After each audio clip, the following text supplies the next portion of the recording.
Start. ॐ भूर्भुवस्वः तत्सवितुर्वरेण्यं भर्गो देवस्य धीमहि धियो यो नः प्रचोदयात्। ॐ स्वस्ति स्वस्ति स्वस्ति।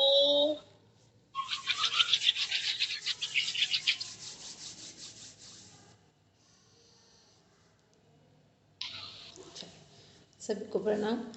कितने लोगों ने कामाख्या सर का पीडीएफ प्रॉपर पढ़, प्रणाम प्रणाम सर, कामाख्या सर का पीडीएफ प्रॉपर पढ़ रखा है? सभी ने किया? दिव्या पढ़ पाए कि नहीं? हेलो दिव्या, दिव्या मेरी आवाज़ आ रही है? चलो अच्छा। और ममता आपने पढ़ा? जी मैम। पढ़ लिया? समझ आया पूरा कि नहीं आया? जी मैम। आ गया? ठीक है चलो। अब हम जिससे जो पूछ रहे हैं वो बताते जाएंगे।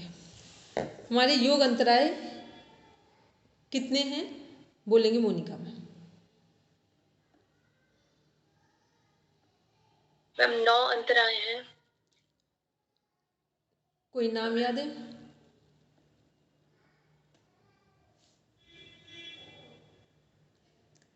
अच्छा रुकिए, ममता बोलो आप।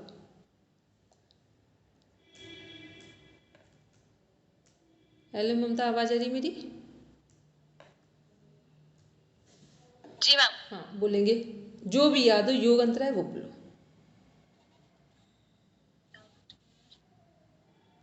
मैम 9 है ये तो पता है। नहीं पता मैम। मैम प्रमाद आलस से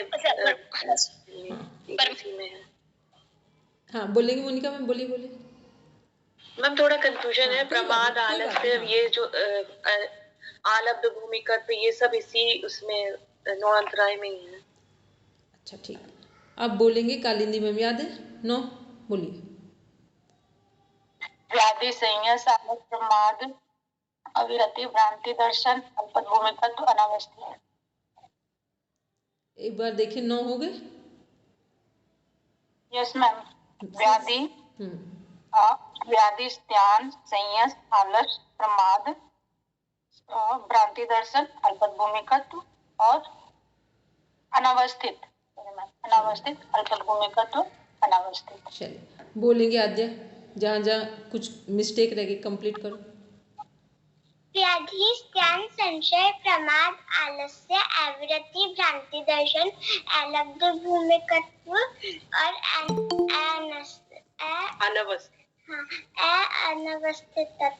अनवस्थित। बोलो अन बोलो, वस्थित बोलो। अनवस्थित तत्व। ठीक है ठीक है। चलो, ऐसा लग रहा है कहीं ऐसा ना हो जाए कि आद्या पढ़ाने लगे हमको।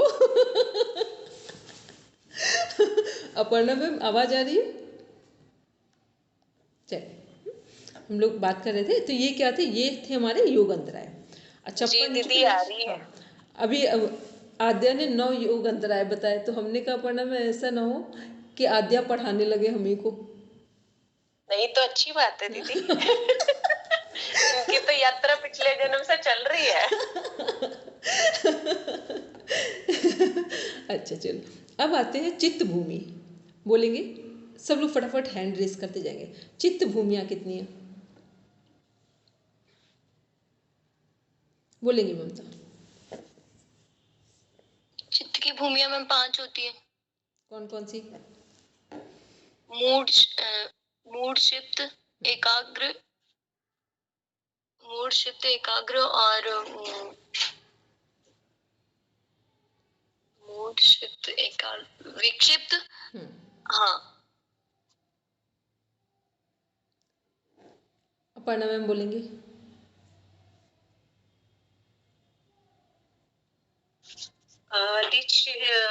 5 भूमियां हुई, क्षिप्त, मूड, विक्षिप्त, एकाग्र और निरोध। ठीक है। अब आते प्रमाण कितने हैं?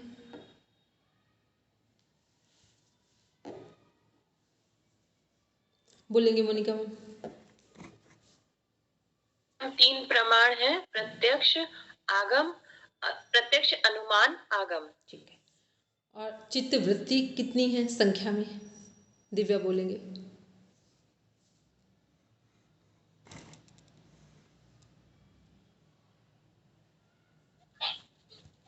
हेलो हाँ बोलेंगे दिव्या। मैम, वृत्तियाँ 5 हैं और 2 प्रकार की होती हैं, क्लिष्ट और अक्लिष्ट। क्लिष्ट होती हैं वो दुख देने वाली होती हैं, और अक्लिष्ट होती हैं वो सुख प्रदान करने वाली होती ठीक हैं। है। अब हमने पूछा कि कितनी है, ये प्रकार हो गए। नंबर ऑफ जी, जी। वृत्तिस कितनी है? मैम 5 होती हैं, प्रमाण, विपर्यय, विकल्प, निद्रा और स्मृति। ठीक है, चलिए अब आते हैं, जो हमारा योग दर्शन पूरी बुक है, इसका कॉन्सेप्ट किस पर आधारित है? पूरा चित्त पर आधारित है। ठीक है। और जो हमारा योग दर्शन है, इसमें योगियों की जो भूमि है, या ये बोले साधकों की जो अवस्थाएं हैं, वो कितनी हैं?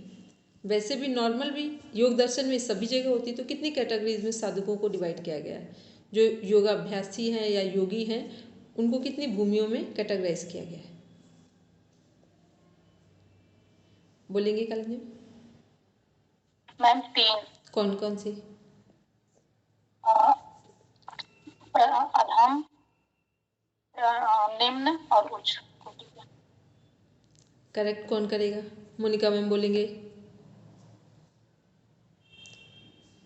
3 तरीके के हैं साधक, एक तो निम्न, फिर मध्यम और फिर उच्च कोटि के साधक। उन्हीं के अनुसार उनकी फिर किसी योग की वो बताई गई है कि जिससे वो कैवल्य को प्राप्त कर सके। तो जो उच्च वाले हैं वो किस तरह के योग का अभ्यास करेंगे जिससे कैवल्य को प्राप्त कर ले? मैम उनका फिर धारणा, ध्यान, समाधि और नहीं, ईश्वर क्रिया योग तो मैम निम्न वालों का है, और उच्च कोटि के लिए है अष्टांग योग। नहीं, गड़बड़ हो गया। एक मिनट, चलो कोई बात नहीं, प्रयास किया। बोलेंगे अपर्णा मैम।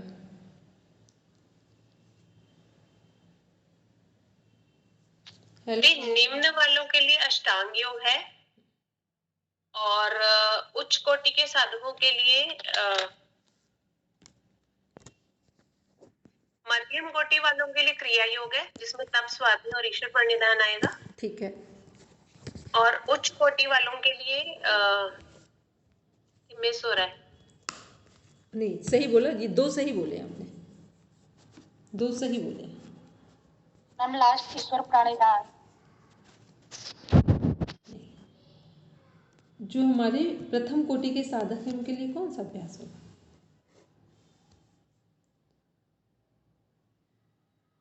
अभ्यास, वैराग्य, ईश्वर प्रणिधान। और ईश्वर प्रणिधान। ठीक है। जो प्रथम कोटि के साधक हैं उनके लिए है अभ्यास और वैराग्य और ईश्वर प्रणिधान। मध्यम वालों के लिए क्रिया योग है, और जो निम्न वाले जो लोग हैं उनके लिए अष्टांग योग है। ठीक है, चलिए, तो ये ध्यान रखने योग्य है, क्योंकि ये ऐसे अलग से कॉन्सेप्ट कहीं नहीं आएगा, बस ये एक जगह पर फर्स्ट चैप्टर में आएगा, तो वो हमारे मृदु, मध्य, मध्यादि, ये कैटेगरीज है साधकों की। ठीक, ऐसे करके डिफाइन है। चलिए अब हम लोग देखते हैं इसके बाद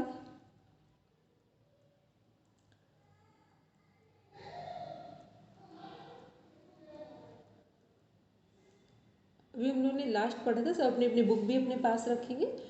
योग चित्त वृत्ति निरोध, मतलब चित्त की वृत्तियों का निरोध हो जाना यानी रुक जाना ही योग है। फिर देखा था हम लोग ने तदा दृष्टु स्वरूपे अवस्थानम, मीन्स चित्त की वृत्तियों की चित्त की वृत्तियों के रुक जाने पर आत्मा अपने स्वरूप में ठहर जाता है। ये है थर्ड सूत्र। फिर है फोर्थ में हमारा था वृत्ति सारूप्य मित्रत्र। तो वृत्ति सारूप्य मित्रत्र क्या है? चित्त वृत्ति निरोध से भिन्न अवस्था में आत्मा की वृत्तियों के साथ एकरूपता बनी रहती है। चित्त की वृत्ति निरोध से भिन्न अवस्था में, मतलब वृत्ति में बार बार कोई दूसरा विचार आएगा, संस्कार आएगा, तो फिर आत्मा, जब तक आत्मा अपने स्वरूप में स्थित नहीं हुई है, तब तक बार बार अपना स्वरूप दूसरा देखना शुरू करेगी।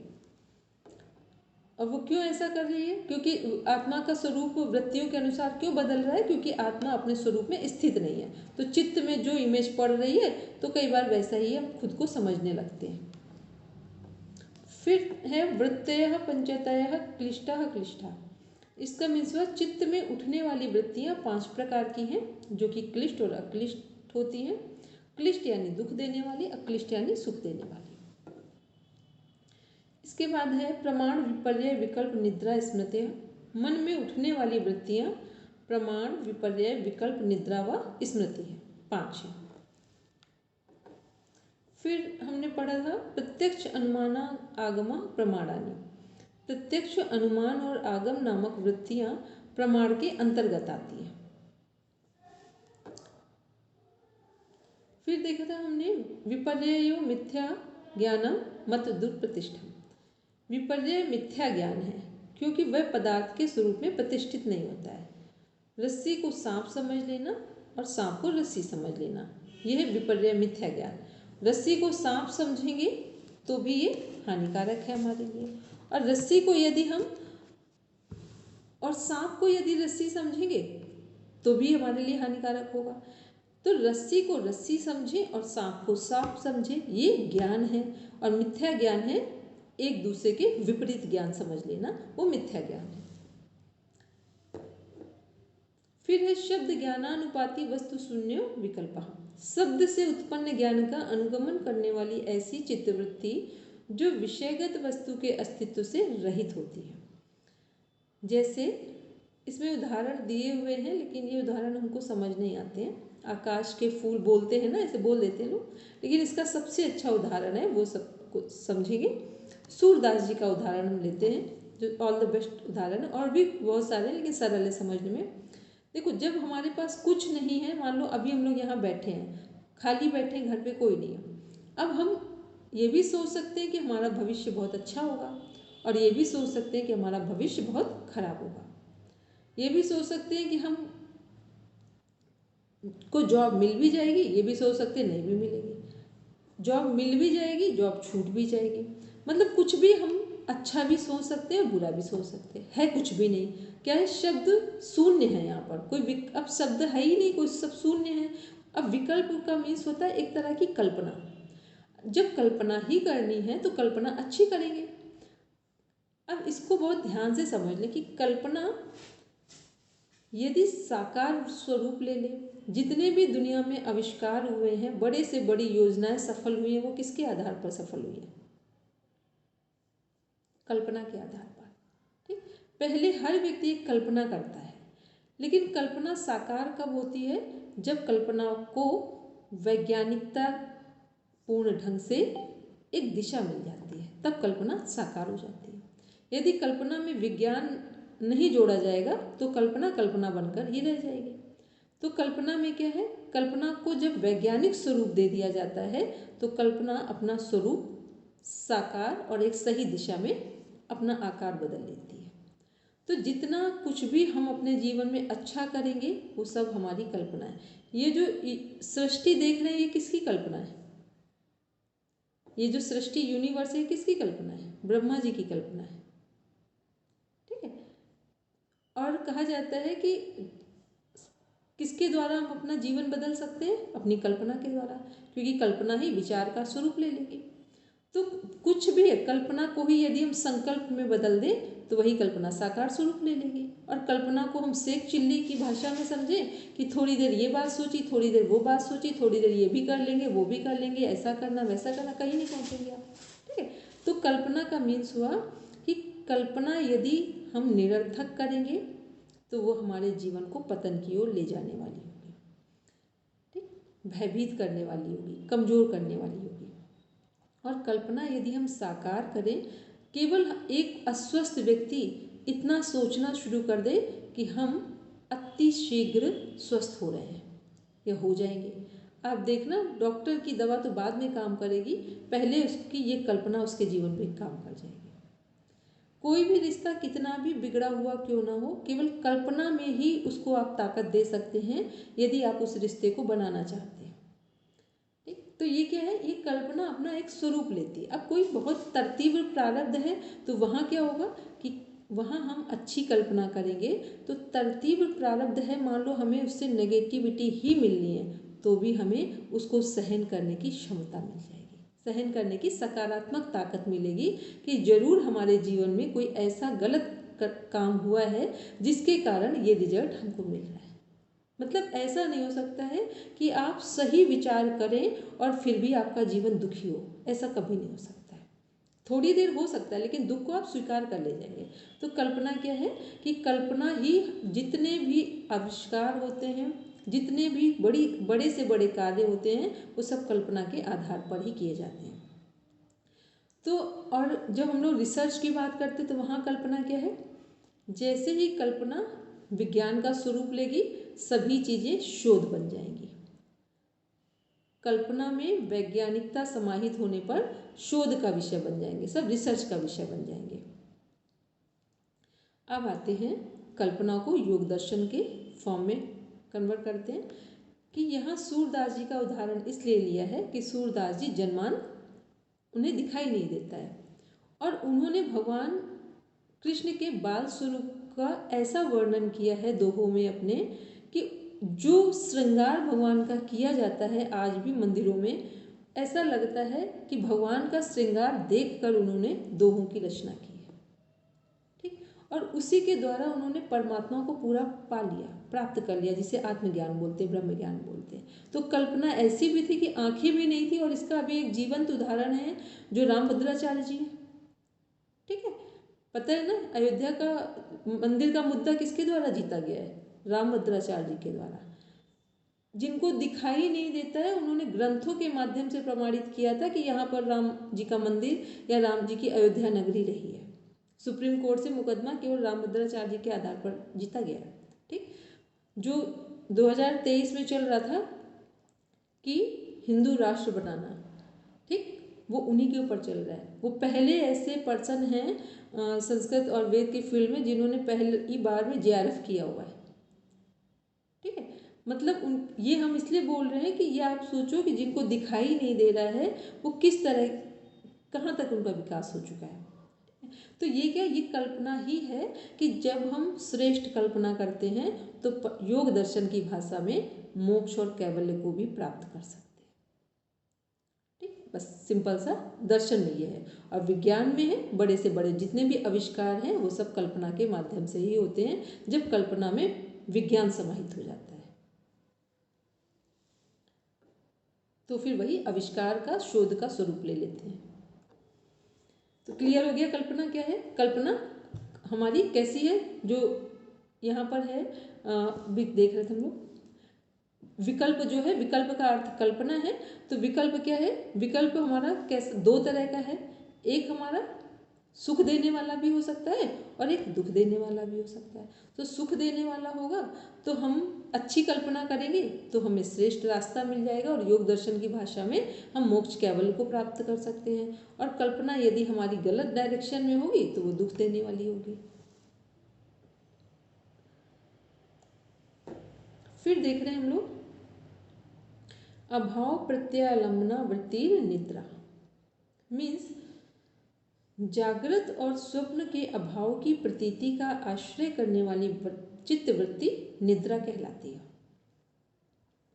जागृत और स्वप्न ज्ञान के अभाव की प्रतीति का आश्रय करने वाली, ये जागृत और स्वप्न क्या है, मतलब नींद एक ऐसी हमारी वृत्ति है जिसको हम जगने पर भी फील कर पाते हैं कि सोते समय हम क्या कर रहे थे, हमें अच्छी नींद आई थी या अच्छी नींद नहीं आई थी, या नींद में स्वप्न आए थे, या नींद में बार बार कोई ना कोई कारण से नींद हमारी खुल जा रही थी।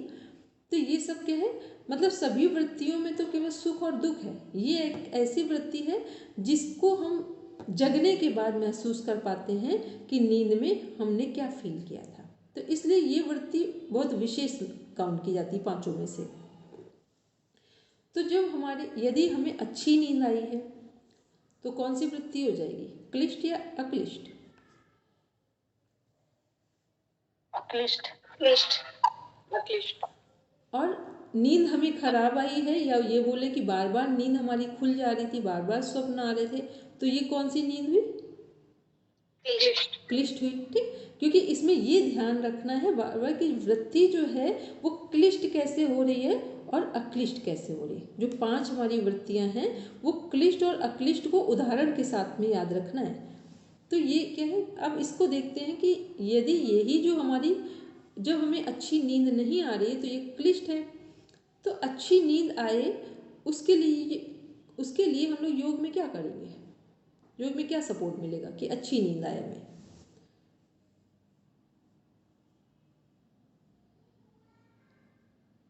मैम अभ्यास और वैराग्य करेंगे। अभ्यास वैराग्य कालिंदी में वो उच्च कोटि के साधकों के लिए, ठीक है, ये सब लोग नहीं कर सकते। प्राणायाम, ठीक है, और सबसे सरल आत्मबोध तत्वबोध के साथ में ये आ सकता है, ठीक है। ये यहाँ पर आत्मबोध तत्वबोध क्या है, जब रात्रि में हम पूरे दिन में हमने क्या किया उस पर विचार करते हैं, वो तत्वबोध होता है, ठीक है। और विचार करने के बाद हम एक कंक्लूजन पे जाते हैं कि जो हम कर सकते थे वो हमने कोशिश की, अब लेकिन जो गलत हो गया उसके लिए अपने को भी क्षमा करेंगे, दूसरों को भी क्षमा करेंगे, ये है तत्वबोध। और जब दूसरा दिन होगा, सुबह आती है तो आत्मबोध की साधना की जाए। आत्मबोध मीन्स होता है आज हमारा नया जन्म हुआ है और आज के दिन हम बहुत अच्छे से अपने कार्यों को पूरा करेंगे। तो जो अच्छी नींद के लिए है तत्वबोध रात में और सुबह आत्मबोध की साधना। दूसरा क्या है कि अच्छी नींद केवल तभी आती है जब आप निर्भर जीवन जीते हैं। निर्भर का मीन्स होता है किसी भी तरह का मन, वचन और कर्म से उधार का या उलझने वाला जीवन नहीं जी रहे हैं तो आपको अच्छी नींद आएगी। आपको कुछ भी ना आता हो, कोई साधना नहीं पता है, कोई अभ्यास नहीं कर रहे हैं तो भी अच्छी नींद आ सकती है। केवल इतना पता हो कि जो शब्द, कोई ऐसा शब्द तो नहीं जो हमने किसी से ऐसा बोल दिया कि हर्ट हो रहा हो व्यक्ति। दूसरा कि कोई ऐसा तो नहीं, किसी से ऐसा लेन देन हो कि वो मेरा वेट कर रहा है और हम उसको रिस्पॉन्ड ही नहीं कर रहे हैं, ये नींद आपको नहीं आने देगा। दूसरा, किसी से आपको कोई बहुत अपेक्षाएं जुड़ी हुई हैं तो भी नींद नहीं आएगी आपको। तो नींद केवल तभी अच्छी आती है जब आप सारी चीज़ों से मुक्त होकर सोने जाते हो, ये सोचकर कि हमारे पास जितनी क्षमता थी उतना हमने किया, अब इसके बाद का, अब जिसका जो प्रारब्ध है, कर्म है, उसके अनुसार ईश्वर उसकी मदद कर देना, आपको अच्छी नींद आएगी, ठीक। अच्छी नींद का हमने इतने दिनों से देखा है, बहुत लंबे समय से काम कर रहे हैं कि लोगों की नींद केवल तब डिस्टर्ब होती है जब आपका, इसीलिए बोलते हैं अपने जीवन में एक चीज़ तो पूरा गांठ बांध लो, चाहे हम लोग फीमेल कितने भी हस्बैंड लोगों से, परिवार के लोगों से सुविधाएं क्यों ना मिल जाएं, लेकिन अपने भर का जीवन अपनी ही कमाई पर आधारित हो। ये बात जिस दिन आपको सम्मानपूर्ण ढंग से समझ में आ गई उस दिन आप देखेंगे एक नया जीवन जीने लगेंगे। अभी हम लोग क्या सोचते हैं कि हम लोगों की मैरिज हो गई तो अब हम लोग घर का सब देखते हैं, तो अब ये तो घर के लोगों की रिस्पॉन्सिबिलिटी बनती है। कोई रिस्पॉन्सिबिलिटी नहीं बनती है, ठीक है। रिस्पॉन्सिबिलिटी इसलिए नहीं बनती है कि जब जब हम लोग दूसरों पर रिस्पॉन्सिबिलिटी देखना शुरू करते हैं ना, तब तब हमारी योग्यता दब जाती है, ठीक है। जब हम लोग बहुत परिश्रम करते हैं तो आपको क्या लगता है ये भगवान ने हमें दुख दिया है? कभी इस बात पर बहुत विचार करना, कोई दुख नहीं दिया है। परिश्रम करने से हमारी योग्यता निखरती है और हमें वास्तविकता का पता चलता है कि कैसे चीज़ें होती हैं, कैसे चीज़ों को चलाया जाता है, कैसे धन आता है, कैसे उसे खर्च करना चाहिए, और अपने धन का जो आनंद होता है वो माता पिता के भी धन पर वो आनंद नहीं आता है। तो इसलिए ये जो हम लोग देख रहे हैं, नींद की बात की थी कि जितना जितना आप सेल्फ डिपेंडेंट होते जाएंगे और दूसरों के साथ अच्छा कर्तव्य करेंगे, वो घर हो बाहर हो सब जगह, उतना गहरी नींद आएगी, और जितनी गहरी नींद आएगी उतना ही हम आध्यात्मिक जीवन के करीब होंगे, ठीक है। क्योंकि आध्यात्मिक जीवन हमारे प्रयास से नहीं घटता है, आध्यात्मिक जीवन हमारी सहजता से घटता है। सहजता का मीन्स है जितना जितना सरल हो रहे हैं, आत्मनिर्भर हो रहे हैं, उतना हमें अच्छी नींद आएगी। तो ये अच्छी नींद क्या है? हमारी अक्लिष्ट वृत्ति है, जो योग साधना का एक मार्ग है या योग साधना को सरल बनाने का एक तरीका है। क्योंकि गहरी नींद वाले ही सही ढंग से प्राणायाम करेंगे, आसन करेंगे और ध्यान करेंगे। क्योंकि वो निर्भर हैं, उनके ऊपर कोई बोझ नहीं है, तो वो धीरे धीरे इस बात में या इस मार्ग में आगे बढ़ेंगे। फिर देखते हैं नेक्स्ट सूत्र है हमारा अनुभूत विषया संप्रमोसा स्मृति। स्मृति को संस्कार भी कहते हैं। ठीक है, योग दर्शन में कई बार हम लोग देखेंगे कुछ ऐसी चीज़ें होती हैं उन्हें आप सिलेबस पे लिख लेंगे जाके, या फिर अपना कोई नोट्स बना लेंगे। स्मृति क्या है, जो मेमोरीज होती हैं उन्हें योग दर्शन में संस्कार कहा जाता है। ठीक, ये संस्कार ही क्या है, हमारे अच्छे और बुरे विचार हैं। अच्छे और बुरे विचार संस्कार कब बनते हैं, जब कोई विचार आपका 3 महीने से 9 महीने तक कंटिन्यू कर जाए, कंटिन्यूअस चल रहा हो 3 महीने से 9 महीने, तो ये विचार किस में बदल जाएगा, संस्कार में बदल जाएगा। ठीक, पहले कोई संस्कार नहीं आता हमारे जीवन में, पहले विचार आता है, फिर विचारों का लगातार चलना, वो नेगेटिव है, नेगेटिव विचार है, थॉट है या पॉजिटिव है, वो ही डिसाइड करेंगे, आपका संस्कार बन जाएगा। और जो संस्कार बनते हैं यही आपका प्रारब्ध बनता है। तो पूर्व अनुभव किए गए विषयों का पुनः स्मरण होना, तो यहाँ संस्कार क्या है, पूर्व अनुभव किए गए विषयों का पुनः स्मरण होना, इस स्वरूप वाली चित्तवृत्ति को स्मृति कहते हैं। इसका मीन्स हुआ कि अभी हम आपसे कहें अर्जेंटीना की पहाड़ियाँ, आपके मन में कुछ नहीं आएगा। ठीक, अब हम आपसे कहें योगी जी, देखो अभी हमने दोनों वर्ड बोले, योगी जी कहा, आपको योगी जी समझ आ गए। ठीक, अर्जेंटीना की पहाड़ियाँ बोला, नहीं समझ में आया। क्यों नहीं आया, क्योंकि वो अनुभव में नहीं था। पूर्व अनुभव का मीन्स होता है या तो देखा हो, सुना हो, मिले हो, कुछ तो ऐसा हो, या कहीं हमने किसी से चर्चा ही सुनी हो, कहानियों में ही सुना हो, तो पूर्व अनुभव। तो संस्कार भी आपके वही होंगे जो कभी जिनसे आप गुजरे होंगे, अदरवाइज वो संस्कार नहीं बनते हैं। जब जिससे हम मिले ही नहीं है, हमने देखा ही नहीं है, अनुभव ही नहीं किया, तो संस्कार कहाँ से बनेगा आपका। ठीक है, तो पूर्व, अब इसमें क्या क्लिष्ट और अक्लिष्ट पूछा गया है। तो मान लो हमने आपसे कहा, अभी हम आपसे पूछे आपके जीवन में सबसे अधिक कष्ट किसने पहुंचाया है, बस अभी हमने कष्ट पहुंचाया बोला और है बोला ही नहीं, आपको फिर सामने आ गया। ठीक, किसने पहुंचाया ठीक है, जबकि कोई भी इस धरती पर आपको कष्ट नहीं पहुंचा सकता है जब तक हम ना चाहें। ठीक, तो जब जब आपको ये बात याद आए कि किसी ने कष्ट पहुंचाया, तो मेरी बात ध्यान रखेंगे, योग दर्शन का सूत्र ध्यान रखेंगे। कोई इस धरती पर इतनी ताकत नहीं रखता है कि हमें कष्ट पहुंचा दे। ठीक, और कोई इतनी ताकत नहीं रखता है कि हमें सुख पहुंचा दे। दोनों की ताकत हमारे पास ही है, चुनाव हमारा है कि हम किसको चुनेंगे। ठीक, तो ये जो हम लोग योग अभ्यास के बारे में बात करते, पढ़ते, लिखते हैं, ये ही वो ताकत पैदा करते हैं सही चुनाव करने की, कि हम क्या चुने। ठीक है, तो जैसे ही हम बुरी स्मृतियों को याद करते हैं, आप देखना कोई जो लोग, कुछ लोगों से आप मिलना, बहुत तरक्की कर गए हैं, उन्नति कर गए हैं, लेकिन वो कहेंगे 20 साल पहले उस व्यक्ति ने मेरे बुरे समय में ऐसा किया था। ठीक, और हमको लगता है, इस बात को हम कैसे देखते हैं, हमें लगता है कि यदि उस व्यक्ति ने इतना बुरा ना किया होता तो आज हम यहाँ तक कैसे पहुँचते हैं। ठीक, तो हमें तो लगता है, एक वो है गुरु नानक जी का और कबीरदास जी का, इन्हीं की परंपरा में आता है, दोहा है, दुर्जन की करुणा बुरी, भलो साईं को त्रास, सूरज जब गर्मी करे तब बरसन की आस। ठीक, तो जो लोग आपका बहुत सम्मान करें ना, कभी आपकी उन्नति नहीं होगी, लेकिन जो लोग आपका अपमान करते हैं और आप थोड़े भी स्वाभिमानी प्रवृत्ति के लोग हैं या हम हैं, तो आप देखना उनसे उन्नति होती है।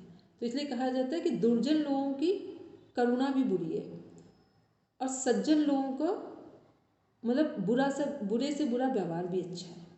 ठीक है, क्योंकि सूरज जब गर्मी बहुत करता है तभी बारिश होती है।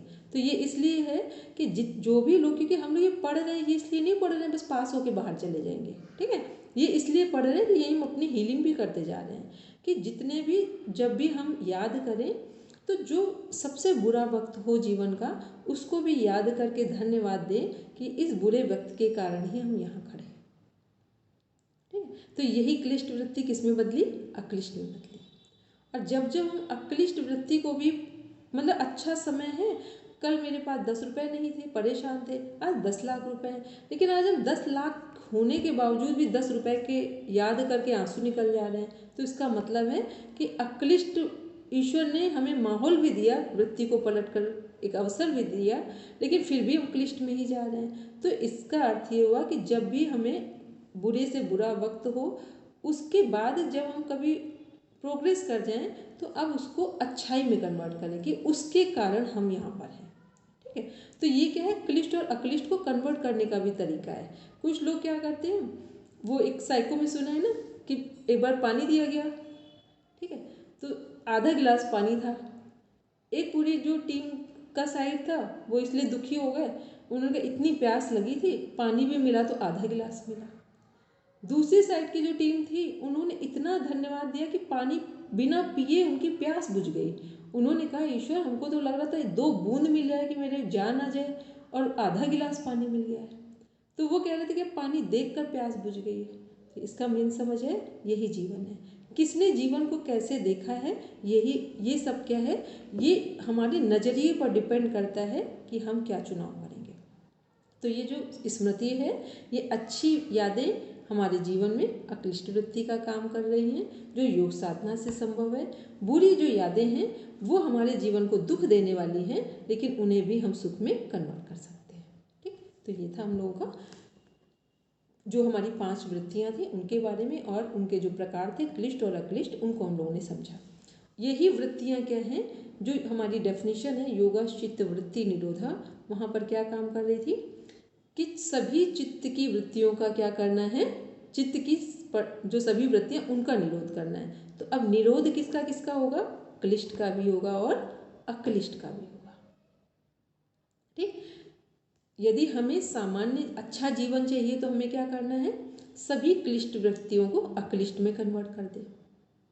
ठीक, और यदि हमें मोक्ष और मुक्ति चाहिए तो अक्लिष्ट वृत्ति से भी त्याग कर दे या वैराग्य हो जाए। देखो, एक इसके संबंध में 2 शब्द समझेंगे, एक होता है धार्मिक होना और एक होता है आध्यात्मिक होना। धार्मिक होने का मतलब है कि जब हमने अपने जीवन में श्रेष्ठ कार्यों को ही करना शुरू कर दिया है, सोचेंगे भी श्रेष्ठ, बोलेंगे भी श्रेष्ठ, करेंगे भी श्रेष्ठ, ये है धार्मिक वृत्ति। धार्मिक लोग इन्हें बोलते हैं।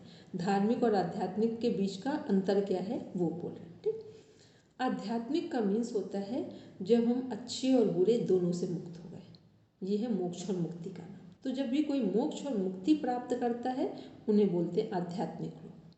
धार्मिक लोग मोक्ष और मुक्ति प्राप्त नहीं करते हैं, वो सब श्रेष्ठ कार्य करके मोक्ष और मुक्ति के रास्ते पर चलते हैं पर पहुंचते नहीं। आध्यात्मिक लोग मोक्ष और मुक्ति को प्राप्त करते हैं। वो क्यों प्राप्त करते हैं, अंतर दोनों के बीच समझ में आ गया, क्योंकि ये केवल अच्छा कार्य कर रहे हैं, श्रेष्ठ कार्य कर रहे हैं, बुरा कार्य करना इन्होंने बंद कर दिया है, इसलिए ये धार्मिक लोग हैं। आध्यात्मिक लोग क्या है, बुरा कार्य तो बंद ही कर दिया था, अब उन्होंने श्रेष्ठ होने का भी ड्रामा बंद कर दिया है। ड्रामा हमने इसलिए बोला है क्योंकि हम लोग अच्छे कार्य करने का भी उतना ही अहंकार रखते हैं, जो इतना सूक्ष्म होता है कि आप सोच नहीं सकते। क्योंकि कभी इसीलिए बोलते हैं आप, हम लोग सब लोग पूरे दिन सब कुछ करो, लेकिन ये हमेशा बार बार ध्यान रखो कि जिन चीज़ों को लग रहा है, कोई व्यक्ति हमसे कहे कि नहीं आप सुबह जल्दी उठते हैं, आप बहुत काम करते हैं, बस सुन लो, लेकिन एक बार उसको हृदय से धन्यवाद दे दो, कहने के लिए धन्यवाद, लेकिन ऐसा कुछ भी नहीं है। तो क्या होगा ना कि आप फिर ज़मीन पर आ जाओगे। नहीं तो क्या है कि पता ही नहीं चलेगा कब हम लोग अहंकार में चले जाते हैं, और जैसे जीवन में अहंकार प्रवेश करता है कभी हम लोग बहुत आगे नहीं जाएंगे, बस नॉर्मल उन्नति करेंगे जाकर। ठीक है, तो क्लियर हो गया आध्यात्मिक और धार्मिक का मीन्स क्या था। ठीक है, चलो अब हम लोग देखते हैं आगे, अभ्यास वैराग्याभ्याम तन्निरोधा। इसका मीन्स है अभ्यास और वैराग्य के द्वारा चित्त में उत्पन्न होने वाली वृत्तियों का निरोध होता है।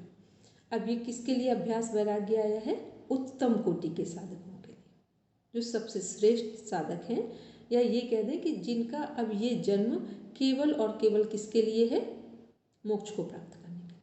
ठीक, भगवान बुद्ध इसी में आ रहे हैं। ठीक, भगवान महावीर इसी में आ रहे हैं।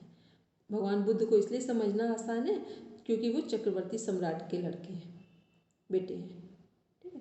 और फिर क्या हो रहा है, अभ्यास और वैराग्य, सब कुछ बचाया गया उनको सभी चीज़ों से, लेकिन अब उनकी अंतिम यात्रा मोक्ष को प्राप्त करने की थी, तो फिर वो उससे बाहर आ गए, ठीक है। तो ये क्या है, अभ्यास और वैराग्य। तो ये इसलिए आपको समझाया कि ताकि ये समझ में आ जाए कि अभ्यास और वैराग्य किसके लिए है। जैसे कई बार होता है ना कि मोक्ष और मुक्ति प्राप्त करने की बात, तो अभी हम लोग जैसे सोचते हैं, हम लोग कितनी भी कोशिश कर लें, मोक्ष और मुक्ति को तुरंत नहीं प्राप्त कर सकते। हाँ, उसमें ये हो सकता है कि हम लोग बहुत निर्दोष हो जाएं, या जो लोग हो जाते इतना निर्दोष हो जाएं कि बिल्कुल होता है ना कि अपने आप को समर्पित कर दिया, ऐसे वाले निर्दोष। तो ऐसे में जो सद्गुरु लोगों की कृपा होती है वो वहाँ काम कर जाती है, वो तो उसका तो हम कुछ उसमें इब्बट नहीं करते। लेकिन अन्यथा क्या है कि पहले हमें एक एक स्टेप से थोड़ा काम करना होता है समर्पित भाव से, क्योंकि जितना जितना हमारा ईगो डाउन होता है या ईगोलेस होते हैं, ईश्वर और या ये बोलें कि नर और नारायण के बीच की जो यात्रा है, इसमें केवल एक ही बाधक तत्व है, वो है अहंकार। जिस क्षण हमारा अहंकार गिर जाता है उसी क्षण हम मोक्ष के अधिकारी बन जाते हैं। लेकिन इस अहंकार को गिराने के लिए ही पूरी दुनिया की सभी साधनाएं हैं। लेकिन होता ये है कि कई बार गिरने की जगह अहंकार और पुष्ट हो जाता है। तो रावण जैसे लोगों ने जबरदस्त साधनाएं की जो आज तक इस धरती पे लोग नहीं कर पाए, लेकिन फिर रावण की साधनाएं अहंकार में कन्वर्ट हो गई जाके, ठीक। इसीलिए कहा जाता है कि साधना के मार्ग पे सद्गुरु का होना आवश्यक है, और उसके बाद सद्गुरु हैं, अब उनकी बात का मानना आवश्यक है। तो ये क्या है, ये अभ्यास और वैराग्य का मीन्स हुआ जिनका अंतिम जन्म है, ये वो अधिकारी लोग हैं। तो ये अभ्यास और वैराग्य के द्वारा किसका वैराग्य करेंगे, चित्त में पड़ने वाली वृत्तियों या विचारों का जो प्रभाव है उसको रोक देंगे, और फिर मोक्ष के अधिकारी, कैवल्य के अधिकारी बनेंगे।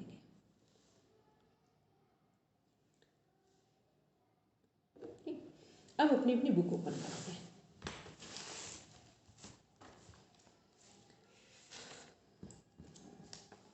थर्टी नंबर का सूत्र देखेंगे।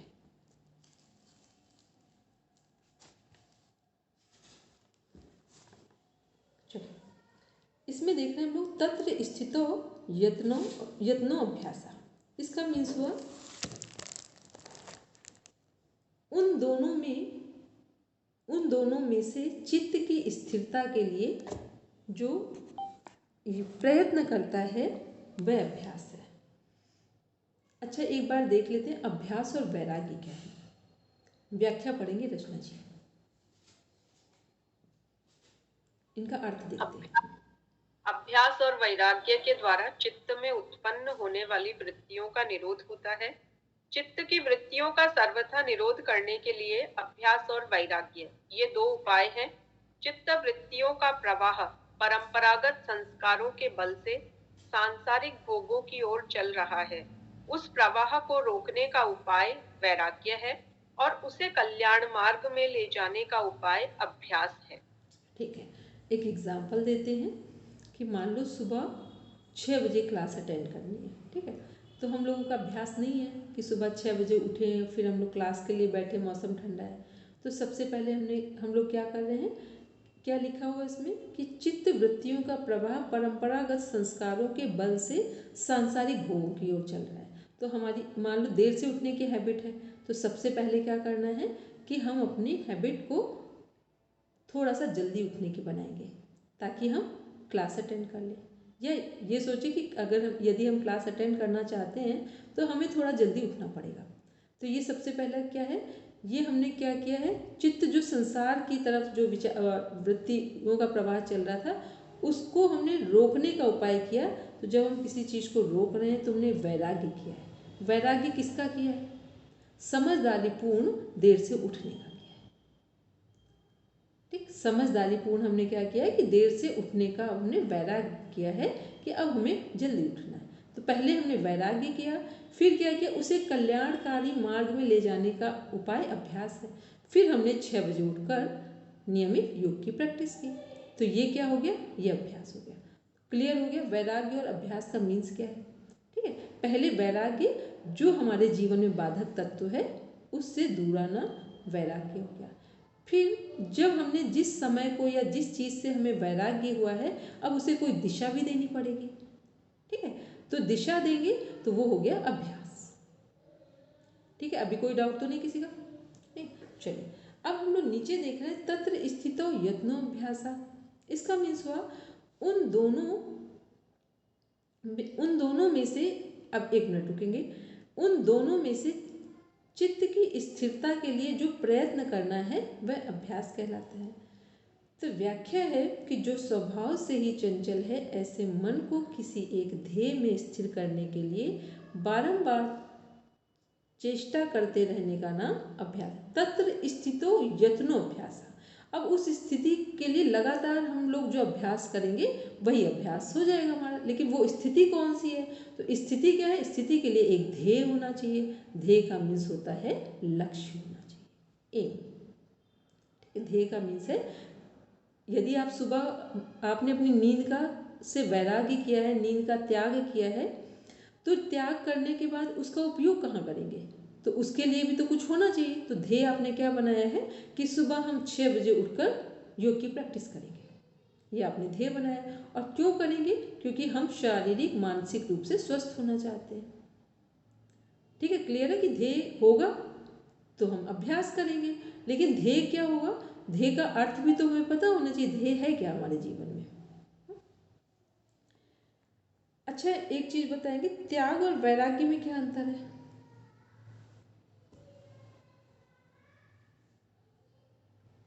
त्याग और वैराग्य में क्या अंतर है? कुछ वर्ड इतने कॉमन लगते हैं कि जिनको दिन भर हम लोग एक भाषा में एक तरह से सोचते हो, समझते हैं। बोलेंगे अपर्णा में। वैराग्य होता है कि आप संसार में रहते हुए ही उन चीजों से आप बहुत जुड़ नहीं रहे हो, बहुत किसी के प्रति आपका बहुत लगाव नहीं है, आप उनसे थोड़ा सा विरक्त हो। मतलब आप हो संसार में, ऐसा नहीं कि अपने परिवार को छोड़ के चले गए। परिवार को छोड़ना हो गया कि त्याग कर दिया आपने, अब वो अपनी जिम्मेदारियां छूट गई, सब कुछ हो गया। तो त्याग में तो आपने उनको त्याग दिया, लेकिन वैराग्य में उसी संसार में रहते हुए आप उन में उसमें इन्वॉल्व नहीं हो रहे आप, यानी सुख और दुख से थोड़ा सा अलग हो गए हो। परिवार है, ठीक है, आप उसमें भी खुश हो और उसमें आपको कोई फर्क नहीं पड़ रहा, सुख दुख की कोई यहाँ बात ही नहीं हो रही। अपनी जिम्मेदारियां भी पूरी कर रहे हो, लेकिन आपने उनको त्यागा भी नहीं है। और आप संसार में रहते हुए जो आपको करना है, जिस लक्ष्य के लिए, जिस ध्येय के लिए आप काम करना चाहते हो, वो भी आप साथ साथ कर रहे हो।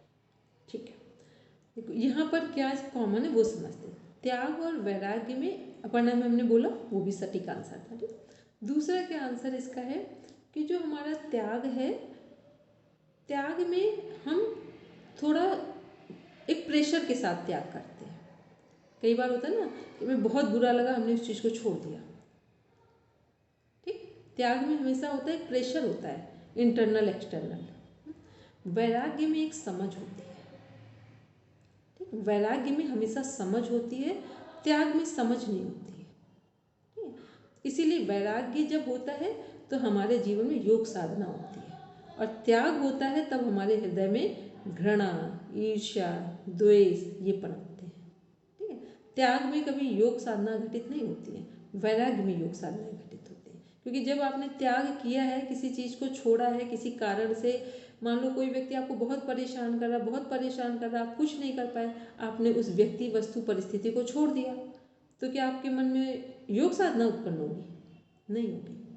यदि आपने इसलिए छोड़ा है, समझ कर छोड़ा है कि इसका अर्थ हुआ कुछ भी, आपने उसको समझदारी पूर्ण, यदि उस जगह, व्यक्ति, वस्तु, परिस्थिति को छोड़ा है या वहीं रहकर उसको टैकल कर लिया है, वो वैराग्य हुआ। ठीक है, वैराग्य में हमेशा समझ जुड़ती है हमारी, और त्याग में समझ नहीं जुड़ती है। वहाँ पर राग, द्वेष, ईर्ष्या सब कुछ वहाँ आ जाएगा। ठीक है, बोलिए कृष्ण जी कुछ कहते हैं?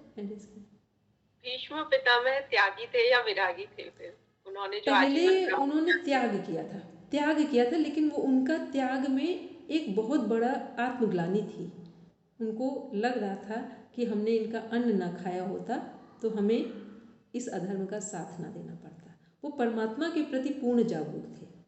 ठीक, 56 दिन तक वेट किया था कि हम उत्तरायण में ही अपना शरीर छोड़ेंगे, और भगवान कृष्ण के सानिध्य में सारी चीज़ें हुई थी। ठीक है, तो वो उनका वैराग्य भी था, त्याग भी था। त्याग था जो उनका आत्मग्लानि वाली चीज़ें थी, और वैराग्य तो उनका पूर्ण जीवन ही था।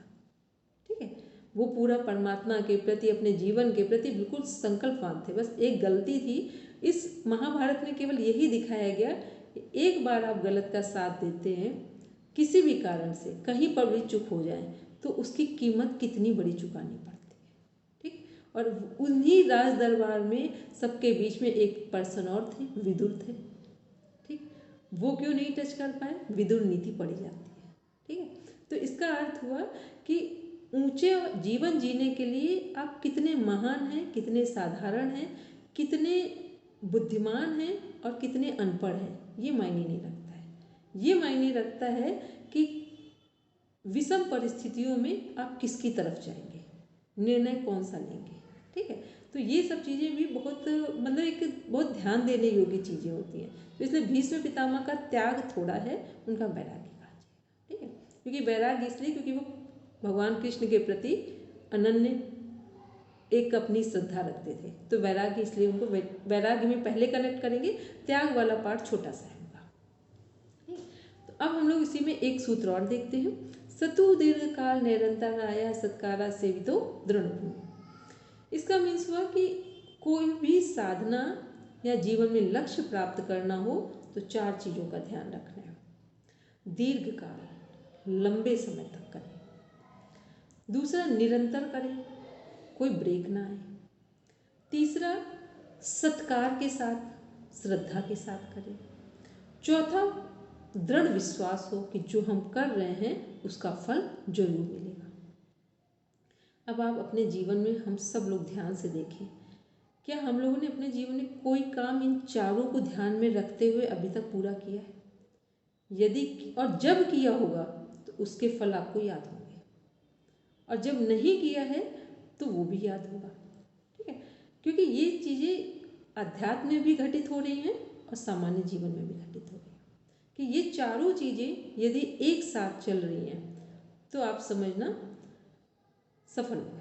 अभी चिन्मय भैया का एक कॉन्फ्रेंस थी, यज्ञ चल रहा था, उसमें उन्होंने एक कहानी सुनाई, और वो कहानी छत्तीसगढ़ साइड में एक फीमेल 21 साल की उम्र में 4 बच्चे, बिल्कुल अनपढ़ महिला, और उनके हस्बैंड की डेथ हो गई। तो वो जब डेथ हो गई तो वो यही सोचती रही कि यदि आज मेरे पास रुपए होते और यहाँ कोई आसपास दूर गांव में कहीं कोई डॉक्टर होता तो मेरे हस्बैंड बच जाते। तो उन्होंने क्या किया कि उसको दुख नहीं मनाया। 21 साल की उम्र में अनपढ़ महिला और 4 बच्चे हों, ये अपने आप में बहुत दुखद घटना होती है। तो उन्होंने बताया कि उन्होंने क्या किया कि तब से वो 21 साल की उम्र के बाद से कोई कपड़े मिल गए हों या सिले हों, ऐसे पहने हों, कभी उन्होंने कुछ खरीदा नहीं, और सीधा सीधा जाके 37 साल के बाद, शायद 37 है कि 23 साल है, बिल्कुल एग्जैक्ट वो डेट याद नहीं है, उनका जो बेटा था उसको MBBS डॉक्टर भी बना, वो सिलेक्शन हुआ, एम्स वगैरह कहीं कुछ हुआ था उनका। ये अभी रिसेंट की घटना, बहुत पुरानी घटना नहीं है। और उसके बाद वो जब डॉक्टर बना लड़का उनका, तो उनको लगा कि वहाँ रिज़ाइन किया तो सब लोगों ने कहा इतने बुद्धू हो कि मतलब बहुत ख़राब ख़राब चीज़ें भी बोली कि इतनी मुश्किल से जॉब लगी और इतनी बड़ी जगह जॉब एम्स वगैरह में लग गई और यहाँ से छोड़कर रिज़ाइन देकर जा रहे हो। तो उसने कहा नहीं, मेरी माँ कुछ सोच रही थी, डॉक्टर तो मैं बन गया, वो वापस अपने गाँव है। फिर माँ से बात की, फिर माँ ने फिर एक इच्छा फिर जाहिर की कि हम बस इतना चाहते हैं कि एक हॉस्पिटल बन जाए। पूछा माँ के पास कितने रुपए हैं, तो इस बीच में 23 साल जो 24 साल का जो भी समय था, इसके बीच में उनके पास 27,000 के आसपास रुपए हुए थे। ठीक है, उन्होंने बेटे ने बात की, और उस दिन शाम की घटना कि लोग आए और उसमें हर कोई कैसे आया, किसी ने पूरी पूरी ज़मीन दे दी हॉस्पिटल के लिए फ्री, किसी ने कहा हम इलेक्ट्रॉनिक का काम पूरा करेंगे, किसी ने प्लम्बर का काम, किसी ने फार्मेसी का। मतलब वो शाम ऐसी बीती कि जो पूरे एक 23 साल या 27 साल का जो भी उनका स्ट्रगल का टाइम था, वो एक शाम में पूरा हो गया। ये बात समझ पाए, इसी को बोलते सतु दिल का निरंतराया सत्कारा सेवितो दृढ़ भूमि। और वो बेटा वही डॉक्टर है। देखो कैसे संकल्प, हम लोग सोचते हैं ना कि हम छोटे, हम कहाँ से करेंगे। यदि किसी को पूरा करना हो कुछ ना, तो फिर आप सोच ही नहीं सकते कि क्या नहीं हो सकता है। तो ये क्या है, ये चाहे संसार हो या अध्यात्म हो, ये चार जो शब्द है ना, ये तो हमको लगता है हर जगह हम लोग अपने किचन में, बाथरूम में, बेडरूम में, सब जगह लिख के डाल दो कि ये चार शब्द यदि जीवन का अंग है तो हमारा जीवन मनुष्य होना इसी जन्म में सफल होगा। और एक दीनहीन वाले मनुष्य होना नहीं, एक समृद्ध वाले, क्योंकि मनुष्य होने का मीन्स होता है स्वास्थ्य, शांति, समृद्धि, आनंद और धन्यवाद। ये पांचों चीज़ें यदि एक जीवन में हैं तो समझ लेना अब हम मनुष्य होने के करीब हैं। ठीक है, तो ये अब हम लोग आगे कल देखेंगे। तो ये आज जो हम लोग ने 14 सूत्र पढ़े, इसको एक बार रिवीजन करेंगे। अब कल थोड़ा सा और फास्ट लेंगे क्योंकि अब बेस लगभग क्लियर है। वैसे चीज़ों में टफ नहीं, बस कामाख्या सर का जो PDF है उसको एक बार जरूर देख लें। उसमें क्या होता है ना कि एक सीरीज बनी हुई है, तो ये पढ़ना थोड़ा आसान हो जाएगा आप सबके लिए। ठीक है, ममता जी बोलेंगे, एक सेकेंड, क्या कहना चाह रहे थे? हाँ बोलेंगे तो। जी मैम, वही पूछना था उसमें बीच में अभ्यास और वैराग्य का, कि एक बार वो वापस समझा दीजिए आप बस। अभ्यास और वैराग्य हम बस एक एग्जाम्पल से समझेंगे। यदि हमें सुबह 6 बजे की प्रैक्टिस करनी हो और आप 7 बजे तक सोते हैं तो क्या करना पड़ेगा? पहले उठना पड़ेगा। पहले उठना पड़ेगा। जो पहले उठना है वो क्या है? वैराग्य है। किससे किसका वैराग्य है? देर तक सोने से जगने के प्रति सोने का वैराग्य और समझदारी से वैराग्य है। क्योंकि हमने अभी बोला था समझदारी से क्या वैराग्य है कि यदि 6 बजे उठेंगे और प्रैक्टिस करेंगे तो हमारा शरीर और मन स्वस्थ रहेगा। ठीक, समझ है, इसलिए हमने ये काम किया। अब जब हम पहले उठे हैं तो क्या करेंगे? जो 6 बजे योग की क्लास है उसको हम प्रॉपर करेंगे। उसमें एक ध्येय होना चाहिए। तो ध्येय मीन्स होता है लक्ष्य होना चाहिए। तो लक्ष्य क्या है? हमारा स्वास्थ्य। तो जो हमारा प्रॉपर स्वास्थ्य हमने मेंटेन किया है, ये क्या है? इसी का नाम है वैराग्य, सॉरी इसी का नाम है अभ्यास। मतलब जो हमने किसी चीज़ से कोई टाइम शिफ्ट किया है, अपने काम को शिफ्ट किया है, वो सब क्या है? वो सब है हमारे वैराग्य में कनेक्ट होगा। और जो हमारा काम जिसको हम अभ्यास में लाकर एक लक्ष्य को की तरफ आगे बढ़ रहे हैं, वो सब होंगे अभ्यास। तो योग साधना करना, स्वस्थ रहना, ये अभ्यास है। और जल्दी उठना, देर से उठने के प्रति वैराग्य है। ठीक है ममता? जी मैम। अच्छा रीमा जी, आपको बात समझ में आ रही है जो पढ़ रहे हैं? क्योंकि ये आपका पूरी बुक है आपके सिलेबस में। ठीक है, अब कल हम रीमा जी आपके बारे में ध्यान से कुछ आपके और अभिलाषा जी के ऊपर प्रॉपर विचार करें, क्योंकि अभी तो बहुत हैक्टिक शेड्यूल था। कल हम उस पर देखकर जो जो सपोर्ट हो सकता है वैसे आपका सपोर्ट हम पूरा करेंगे। ठीक है, चलिए सब शांति पाठ के मैम संस्कृत की बुक आ गई है। आ गई? ठीक है, ठीक। अब हम कल आपका पूरा जो और भी चीज़ें हैं उन सबको एक लेते हैं शेड्यूल में और एक ट्रैक में कि कैसे उनमें क्या क्या सपोर्ट करना है आपका, तो वो हम कर देंगे जो हम कर सकते हैं। बाकी अपनी टीम में सब लोग हैं, सब सहयोगी हैं, किसी को छोटा छोटा सबको पार्ट देंगे। ठीक है, चलो बोलेंगे ममता?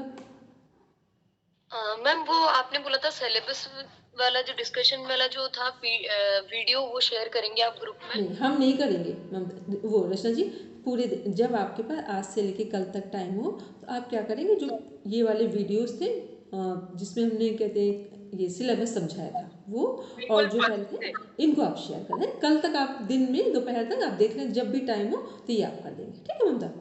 चलिए सब बैठेंगे शांति पाठ के लिए।